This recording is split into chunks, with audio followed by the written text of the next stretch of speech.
Hey everybody, and welcome to the channel and to the Ultimate Racing League and to our little section we call Let's Talk 2. This week I am talking to one of my fellow racers on track, actually from League One, and that is C Broad, and I know him as Chris. Chris, hello. Good evening, mate. You good? Yes, I'm very well. How are you?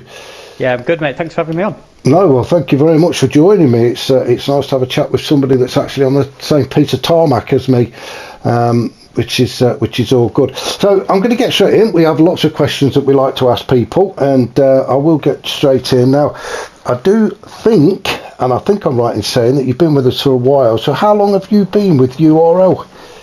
Yeah, so because I know this is normally your opening question, I had to go back and have a look. It was January 2021.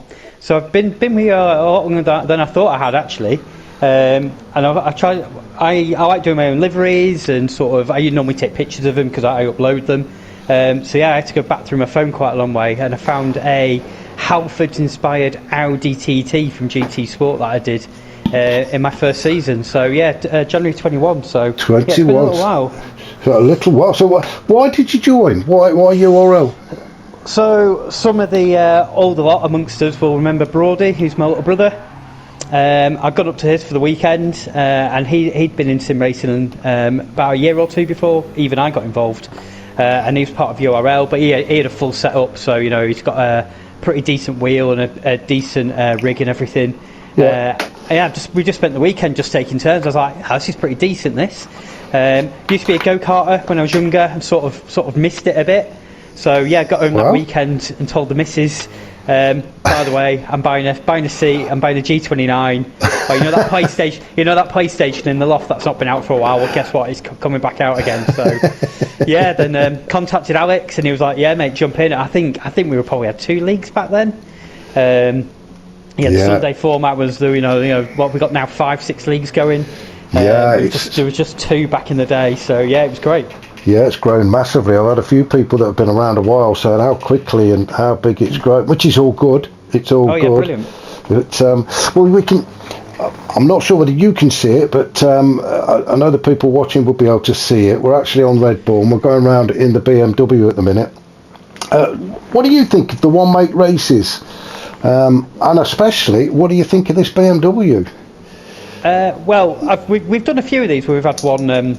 We've had one car. Normally we've done it on a Wednesday. That's right, yes. In that. I enjoy that site. It's a good leveller, but you know, if you don't agree with the car, then you're normally circulating a little bit further back, and that's been my issue this season. I think me and BMWs, I don't know what it is, but we don't get along. So it's been I'm a good steady pace, but the moment I go to push it for whatever reason, that back end just likes to come round on me. So, but yeah, I enjoy both formats. I enjoy it when we've all got different cars, and every team picks a car, because you'll have some tracks that are strong for others that aren't so strong for a different car.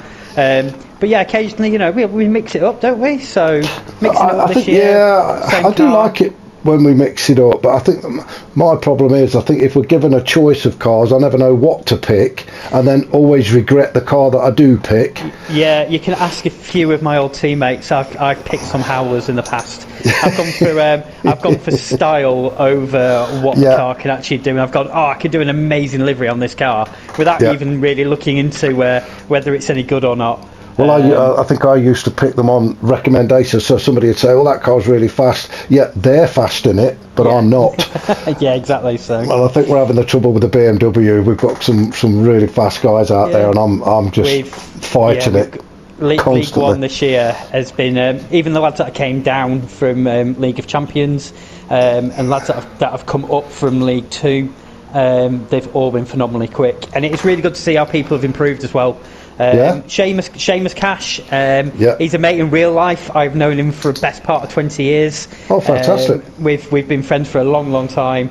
When we did a bit of a rejig a couple of months back, he ended up in League of Champions. I think he did about 2-3 seasons in there. Me and him used to be pretty level.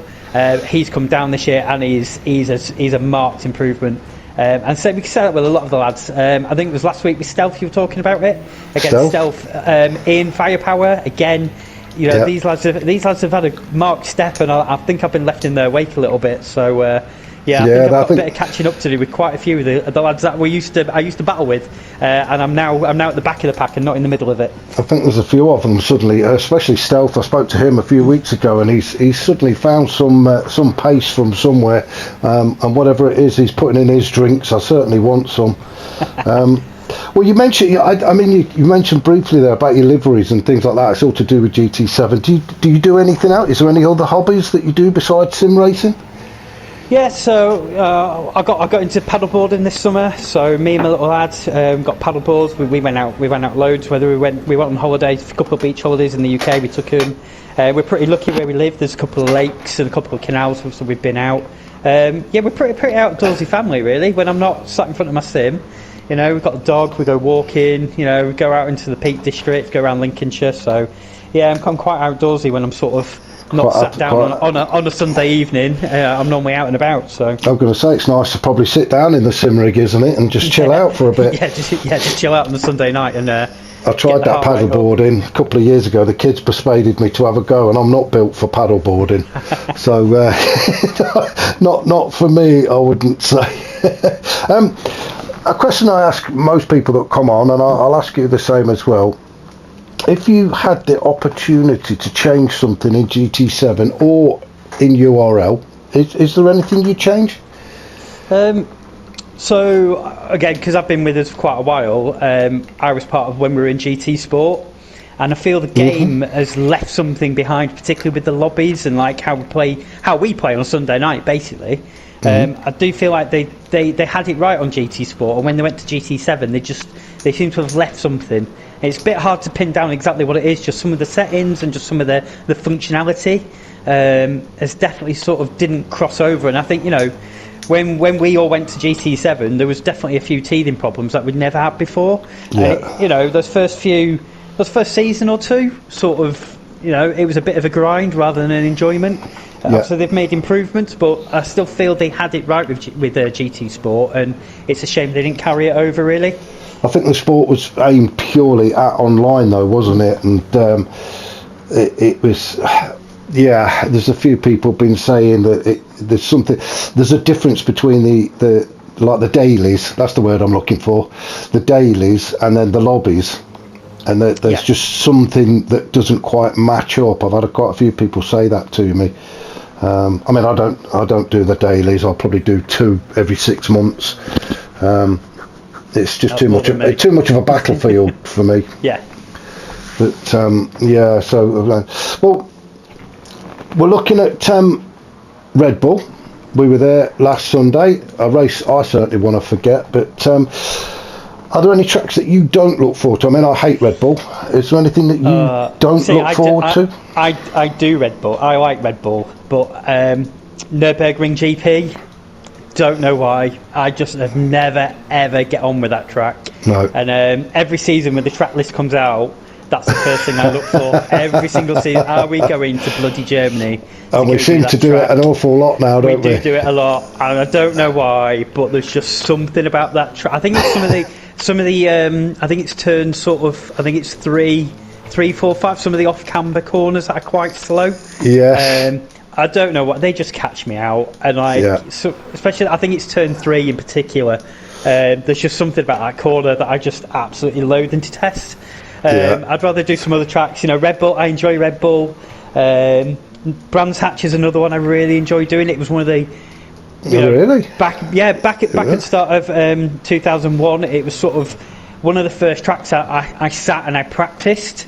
And you know, got a bit of tuition from our kid because he's pretty good at it as well. So Brands Hatch I actually enjoy that one. So yeah, if we could do Brands Hatch a few more times, I'll be happy. But I'm getting to like Brands Hatch. I never used to, but I am so. And I think a lot of it comes down to confidence on the track. If you know the track and you feel confident on it, you'll enjoy it. Yeah, I think it's one of the last corners as you go down a bit of a dip and there's a right-hander at the top. It's just I just seem to be pretty good at that corner. It just depends on the car as well. If I did it in this BMW from this season, I wouldn't enjoy it because I have no confidence of myself in that car. But yeah, Brands Hatch. It'd be great if they had a few more British tracks. It'd be great. There's I don't think we've got Brands Hatch. I'm just having a look, and I don't think we've got Brands Hatch on the calendar, have we? So, but just British tracks in general, just on the game, would be great. We've got some great tracks in this country. You know, when we go do the yearly meet and we go to one of the British touring cars, which I went to Alton Park this year with the lads, and that was brilliant. I've never been there before. I was there. You know, it was a great weekend, wasn't it? I know a lot of us just pitched up on the Sunday, but the lads that did the whole weekend, I've never been to that track before, and that looked amazing. That'd be great to have that on the game. I think, I think you're right. Yeah. But, it probably all comes down to licences and all sorts of things that we can't get, we haven't got a clue about, but it'd be great, it'd be good. Yeah, I seen something that Silverstone was that in GT Sport or GT6 or something, but it's not appeared in GT7, which is again, it's a bit of a shame, isn't it? Moving on to well, it's sort of related. We're talking about tracks and the length of tracks and things like that. Which do you prefer, sprint races or the endurance? Do you know what? I actually enjoyed both. I do, for different reasons. So the endurance, there's a bit more strategy involved. There's, when am I going to pit? Working out, how much fuel have I got to put in? Looking for the diamond on your fuel gauge as it goes up. Bit of a tactician. Yeah, I do kind of like that side of it. But then, I enjoyed the sprint races. The older format we did a few seasons ago when we used to do 3 sprint races, and they were a bit shorter, about 15 minutes. Yes, they were. Yep. And then in one race you had to use mediums in one of the races. Yeah. I used to love that format because being a midfield driver, I'm never at the front. Being a midfield driver, it was, if you got your tactics right on the night and you ended up with quite a few of the front drivers on mediums and you got the softs on, you had a chance. The underdog had a chance just to sneak in a podium somewhere. So I used to really enjoy that format. I quite like the one we've got this season. There's pit stops involved with this year's sprint race or this season's sprint race when it's not raining, as we found out on Sunday. That was my best result. That is my best result of the season. I was 6th in race 2 on Sunday. I was chuffed. Again, wet races. I don't know why. I seem to do well at them. Right. I go for the eggshell approach under my throttle, just nice and gentle, keeping it in a straight line. Let the lads behind me throw it off the track. Just don't get caught up in their mistakes. So. So it was you following me, was it then? Because that's exactly what I did. I throw it off the track, and I spent more time off the track than on it. I think on Sunday in the wet. I was pretty chuffed with race 2 on Sunday. Like I said, best result of the season. I may need all the points I can get because I know I'm in a relegation battle. Like I said, everyone else seems to have stepped up a gear. I'm just lagging behind a little bit, so I think I'm somewhere 13th or 14th at the moment. Well, it's early days. So it is very early days on a Sunday, and to be fair, we've got some very, very quick drivers in there. I think the top 3 or 4 is almost guaranteed. It could be. I think there's going to be at least 7 or 8 of us, I think, down there. So I'm enjoying it. I think League One's quite a good league. Yes, we've got Brisbane. Yes, we've got Victor and James and people like that, but for the rest of us, I think it's quite tight in there. I'm enjoying it, apart from Sunday. I want to forget Sunday as quick as I can. Yeah, there's always next Sunday. So just before we go, now I spoke to you a little while ago, and you told me something about the Queen nearly running you over. Would you like to tell everybody about this little issue you had with the late Her Majesty? Yeah. So for those that aren't aware, I am in the military. I'm in the Royal Air Force. Just completed 21 years, so feeling a bit old at the moment. Well done. But yeah, it was her Diamond Jubilee. So probably looking at about 12 years ago now. And I was on the Guard of Honour, so lining the streets of London. And we got told what the procession order would be. So all the royals in what carriages, and we all got told the last carriage will be the Queen. And I was on, I say the apex of the corner up by Trafalgar Square as it goes under Admiralty Arch. Bringing the racing terms in. Yeah, I'm on the racing line. I'm right on the inside corner and counting all the carriages and watching all the royals come past. waiting for the Queen. It was literally inches in front of my face, horses and carriage, and it was a lot closer than all the other ones. That driver definitely took the racing line. Wow. So yeah, it got she got a bit close. What a fantastic opportunity, though. So yeah, I've been very lucky in the last 20 years from my job. I've done some amazing things. So yeah, so that's definitely one that I'll definitely be telling the grandkids at some stage in the future. Well, you know, it's a fantastic job you do, and I'm sure there's lots of people out there, including myself, that will applaud you for what you do, and we thank you for what you do as well. And yeah, good on you, and especially for nearly getting run over by the Queen. Yeah. Not many can say that. No, they can't. Well, thank you very much for joining me, Chris. We're going to have to leave it there. Really enjoyed the chat with you. Looking forward to seeing you on track again next Sunday. Hopefully you'll be in the rear view mirror, but I very much doubt it. I'm proud of this year's livery. So like I said, liveries are sort of the things that I enjoy doing, particularly with the lads. So the Falcon team this year, I think I've done about three out of the 5 liveries for the team. I'm proud of this, of the BMWs, and particularly all the liveries. And they do look good. Are amazing this year. Yeah. We have stepped. It feels like a lot of people, again with people's driving, the liveries have stepped up another gear.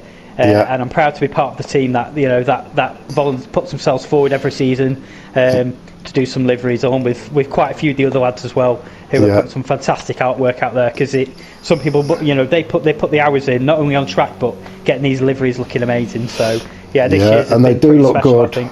We're just watching your car going around now, and it does look good. I thought all the front was smashed in, but that is part of the livery, isn't it? Yeah.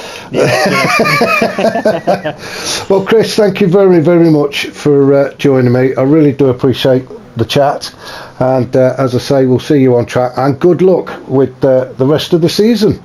Thank you for having me, mate, and thank you for what you do and the rest of the commentary team as well. No problem. You're doing an amazing job, mate, so it's brilliant watching them back during the week. We enjoy and listening it. to what we've all got to say. We enjoy it. Well, that was it for today. That was our little chat with Chris. Thoroughly enjoyed that one. I hope you guys did too. Just keep an eye out for the next one. I don't know who it'll be or when it'll be, but there'll be another one coming up soon. Catch you all soon.